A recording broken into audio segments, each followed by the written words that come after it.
आज आग हैं, कल हम पानी हो जाएंगे, आखिर में सब लोग कहानी हो जाएंगे।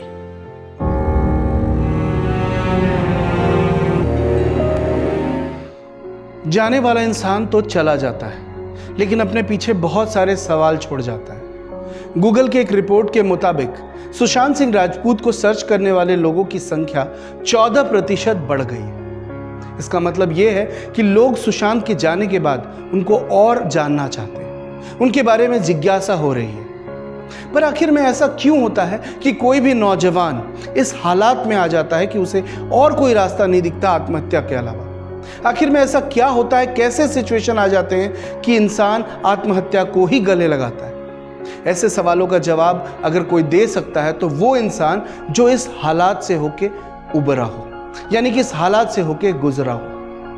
आज सक्सेस स्टोरी के इस एपिसोड में मैं आपको मिलवाऊंगा दीपांशु चैटर्जी से, जो बताएंगे अपनी खुद की आप बीती। तो प्रस्तुत है success story of how to come out from depression from Deepanshu Chatterjee.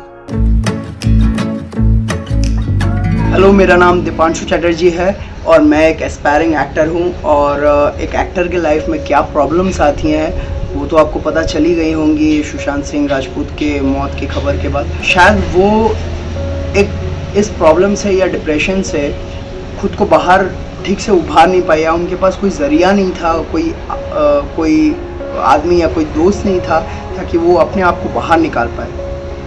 पर मैं आपको बताऊंगा कि आज इस वीडियो में कि किस तरह से आप अपने आप को एक डिप्रेशन से बाहर निकाल सकते हैं अपने ही लाइफ के सिचुएशंस द्वारा।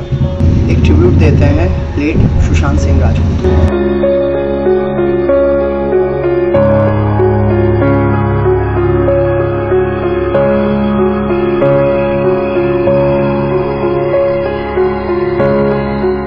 You deliberately don't allow right talents to come up. Then there's a problem. Then the whole structure of the industry would collapse one day.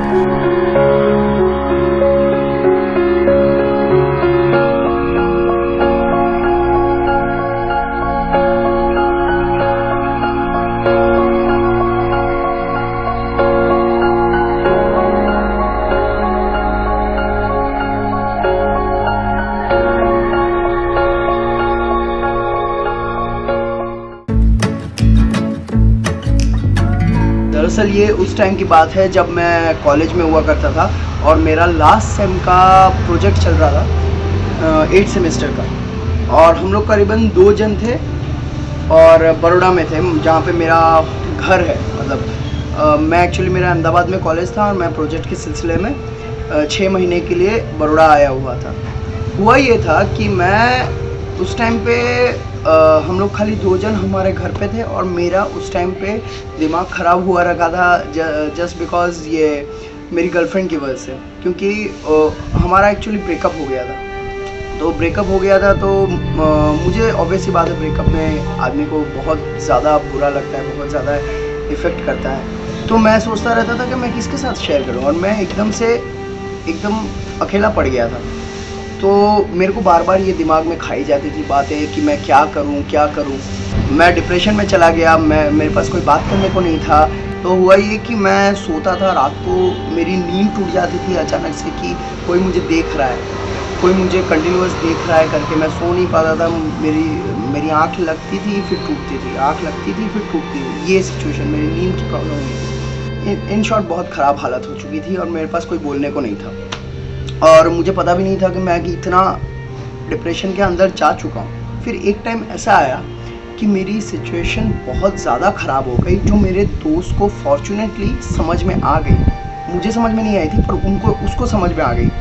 उसने क्या किया, उसने जाके डायरेक्ट मेरी मम्मी को कॉल कर दिया, बोला कि आंटी आप इसको लेके जाओ बड़ौदा से, इसका प्रोजेक्ट ख़त्म हो गया है, इसको लेके जाओ हिमाचल में जहाँ मेरे मम्मी पापा रहते हैं, वहाँ बोला इसको मेरे को लेके जाने। मुझे एकदम शौक सा लगा कि मुझे सामान लेकर डायरेक्ट मुझे बिना पूछे मुझे रांची भेज दिया गया। अब रांची में ऐसा सिचुएशन था, बारिश का मौसम था और बारिश का मौसम में तो ऑब्वियसली बाद रांची में बहुत ज़्यादा बारिश होती है और बहुत सूदिंग एनवायरनमेंट है।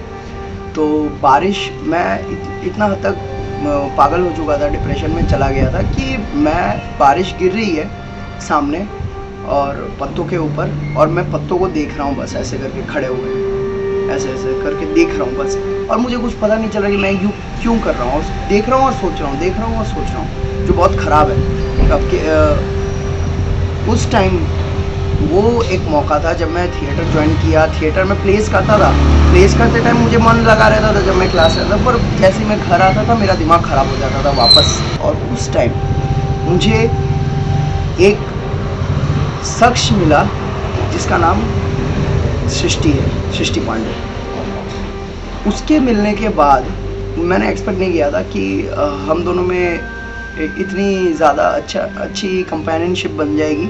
हम लोग मतलब मैं अपनी फीलिंग्स मैं उसके साथ शेयर करता था, वो सुनती थी, वो कुछ रिवर्ट भी देती थी उस पर अपने रिव्यूज़ वगैरह। और जिस तरह से ऐसे करते करते धीरे धीरे मैं उस डिप्रेशन से जो है बाहर आने लगा, क्योंकि मुझे कोई एक लिसनर मिल गया था मेरे साथ, तो जो मुझे बहुत ज़्यादा फ़ायदा दे रहा था। और क्या बोलते हैं, मैं डिप्रेशन से धीरे धीरे बाहर आ गया, और मुझे पता भी नहीं चला कि मैं कब बाहर आया, कैसे बाहर आया।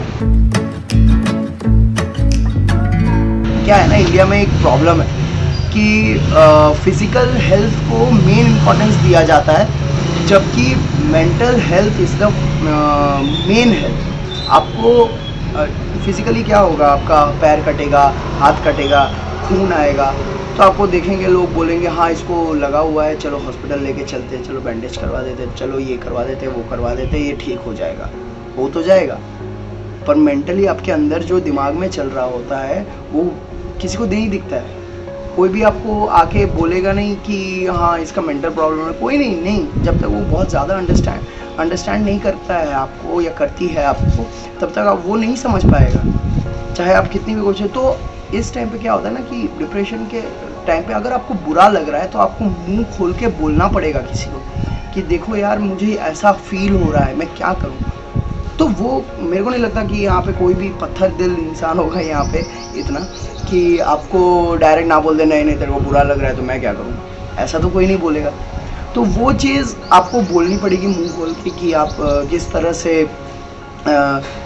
आप फेस कर रहे, कौन सी सिचुएशन फेस कर रहे, क्या फील कर रहे हैं। तो आप जब तक मुंह खोल के नहीं बोलेंगे सामने वाला पहचानेगा नहीं, ये मेंटल हेल्थ है, कोई दिखता नहीं है आंखों से। तो इस तरह से मैं उस सिचुएशन से बाहर आया और फिर अपने लाइफ में मूव ऑन किया, जो कि मुझे एक्टिंग लाइन में जानी थी, तो मैं अपने थिएटर पे कंसंट्रेट करने लगा। उसके बाद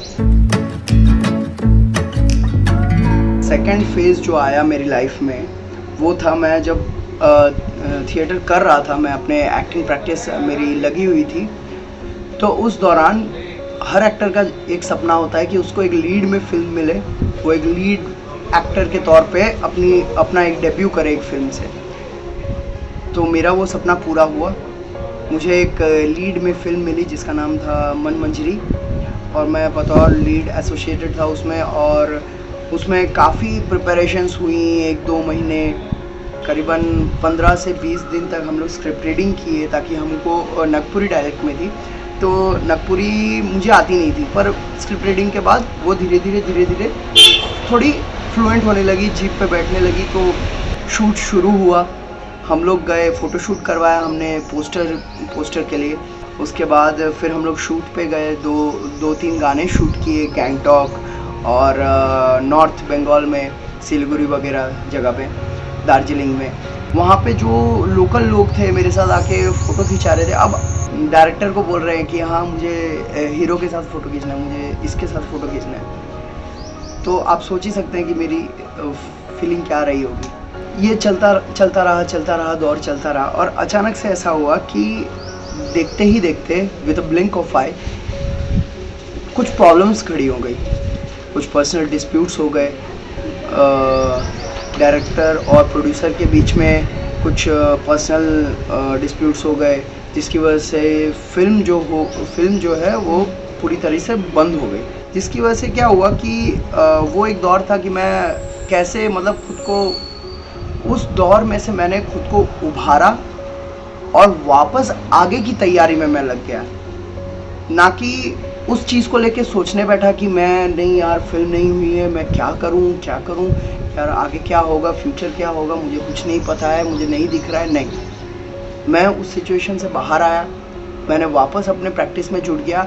ये फर्स्ट अपॉर्चुनिटी थी पर लास्ट नहीं थी। इसके बाद बहुत अपॉर्चुनिटीज़ मुझे मिलेंगी और हो सकता है इससे ज़्यादा बड़ी मिले। ऊपर वाले ने मेरे लिए शायद इससे ज़्यादा बड़ी अपॉर्चुनिटी सामने रखी हो जो मुझे नहीं पता है पर उनको पता है, तो क्यों ना उन पे ही छोड़ दे और अपनी मेहनत पे कंटिन्यू करें।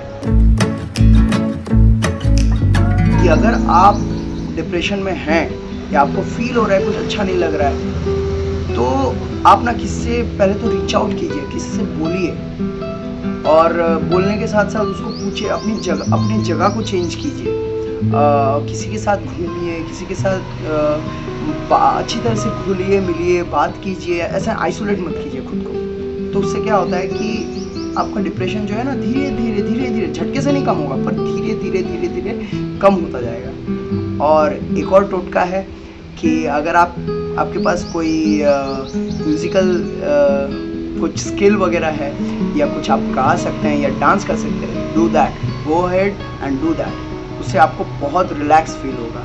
जैसे मेरे पास गिटार है तो मैं गिटार बजाता हूँ अपने लेजर टाइम में।